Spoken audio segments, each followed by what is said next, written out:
আচরণবিধি লঙ্ঘনের অভিযোগে মানিকগঞ্জ ৩ আসনের সংসদ সদস্য জাহিদ মালেকের বিরুদ্ধে সংবাদ সম্মেলন করেছেন সদর উপজেলা পরিষদ নির্বাচনের চেয়ারম্যান প্রার্থী ও জেলা আওয়ামী লীগের সাংগঠনিক সম্পাদক সুদেব কুমার সাহা।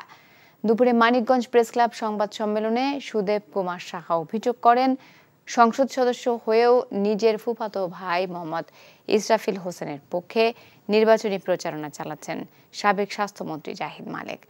আরো বলেন, তার প্রার্থীর পক্ষে কাজ না করলে দলীয় পদ থাকবে না বলে বিভিন্ন ফোরামে নেতাকর্মীদের ভয় ভীতিও দেখাচ্ছেন তিনি। সংসদ সদস্যের হস্তক্ষেপের পর জনমনে বিভ্রান্তির সৃষ্টি হয়েছে দাবি করে সুষ্ঠু নির্বাচন নিয়ে সংশয় প্রকাশ করা হয় সংবাদ সম্মেলনে। বিকাশে কম খরচে ক্যাশ আউটের লিমিট বেড়ে 50,000, প্রিয় এজেন্টও 2টা।